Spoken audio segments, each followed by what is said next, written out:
2015, developed and published by Frictional Games for the personal computer operating systems on the Sony PlayStation 4, and in 2017 for the Xbox One, was Soma. The game focused on the main character of Simon Jarrett, on how he's tormented by the death of his wife in a recent car accident, which also had left him with severe brain injuries. The accident, which occurred within Toronto in the year of 2015, made regional news throughout Canada due to the tragedy of the incident, in which Simon is contacted by an up-and-coming brain scan scientist by the name of David Munshi. He explains that he's developing an experimental research method into the human brain which could possibly map and imprint the mind through a method he himself conceived of and could theoretically revolutionize scanning methods for medical care. Simon agrees to meet Munshi at his lab and agrees to sit within a special chair devised for the procedure as the scan is then performed. Simon later reawakens moments later in a deep undersea research station of Pathos 2, an apparently abandoned facility. Through events in the game, he finds a universal maintenance tool that can connect to various systems located throughout the undersea facility. Simon later comes across a woman by the name of Catherine Chun, whom was a researcher in the facility. They both agree for him to meet up with her further inside the complex, as on his way to her he finds the undersea complex often in a dilapidated and destroyed state, along with bizarre cybernetic biological fusion-based creatures lurking throughout the complex. Upon finally meeting up with Catherine, she too is a robotic entity, and events have it that Simon has woken up within the year of 2104, a year after a massive comet from deep space impacted the surface of the Earth and destroyed most of all surface life almost instantaneously. According to in-game lore, world governments tried to attempt to destroy the comet before it crashed into the Earth, but all attempts failed, and any surviving life died soon after,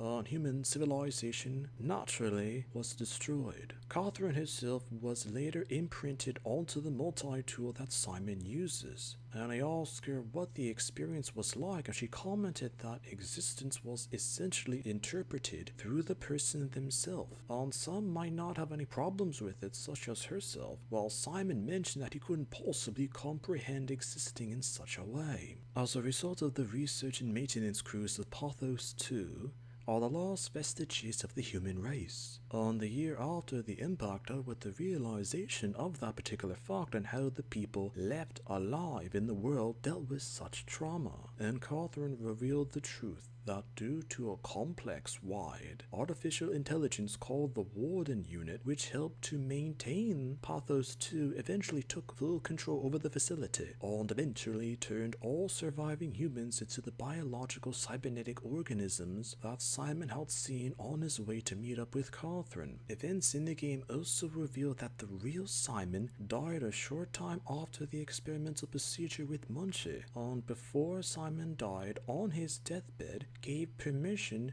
to David Munshi for the quote-unquote imprint that Munshi had done through the initial procedure to be used for medical research. David Munshi's work into artificial intelligence later became internationally renowned, and Simon's mental imprint became one of the prototypes for artificial intelligence. Neither the original Simon Jarrett nor David Munshi could have or would have ever possibly envisioned the horrific scenario that occurred within Pathos 2, as Simon couldn't comprehend the full realization that the imprinted Simon has to deal with, as well as Catherine herself had also died through circumstances in the game's story, and had an imprint made of her by the Warden Unit's functions to try and save humanity. As Catherine mentions that the only real way to save humanity is the Ark, a digital black box of coded information that houses a simulated world with digitized brain scans of all the Pathos personnel preserved within it. Originally, it was a secondary backup to preserve humanity's quote-unquote essence, but with the situation on the surface of the Earth unrecoverable, on no real life within Pathos 2,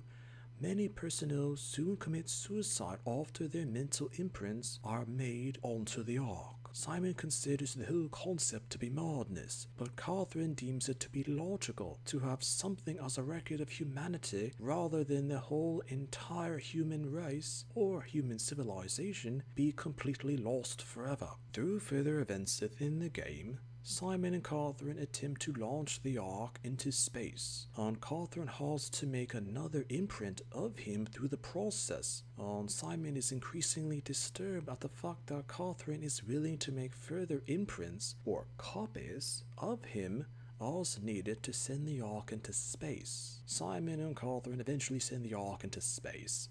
as during the launch sequence, Catherine copies their brain scans into the Ark as it's sent into space aboard a satellite. Demanding to know why they're still at the bottom of the ocean and not aboard the Ark within space, Catherine mentions that it's their imprints that are within space, inside the Ark, and that they themselves within the ocean were sacrificed essentially to launch the Ark. Simon has a mental breakdown, and the both of them argue as the multi-tool that Catherine's imprint is within short circuits, and that imprint of her quote-unquote dies. Simon is left alone and helpless at the bottom of the ocean floor within the complex to eventually die. The game concludes with the version of Simon that was copied into the Ark, with the version of Catherine that was copied into the Ark as well, in an essential paradise. The satellite that houses the Ark then drifts off into space, leaving the devastated Earth behind, as the both of them live together in the simulated reality in peace and happiness for potentially thousands of years or even eons into the future. When the game was released, the game received praise from critics for the concept of the game, as well as the voice acting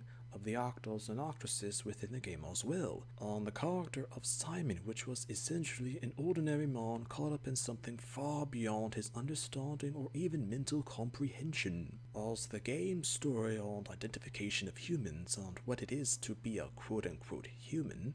was inspired by science fiction writers such as Philip K. Dick on the possible interpretations of technology with relations to human beings in the far future. The game was considered a monumental success for Friction Games, as the company had calculated that in order for the company to make back on its investment, 250,000 copies of the game needed to be sold, and through the years more than 1 million copies of the game were purchased by gamers. However, the few criticisms of the game were that the graphics resembled PlayStation 3 visuals, and the controls or dynamics of the game weren't for everyone. The monsters that the player encountered throughout the game were also somewhat annoying by some and possibly detracted from the gaming experience. Due to the independent development on fringe aspects of the game, it didn't get a lot of attention from mainstream players, and was later acknowledged as one of the most underrated horror games released on the Sony PlayStation 4. Sometimes a character can be forgotten because the themes of the game and portrayal of the characters didn't get the attention that they had deserved.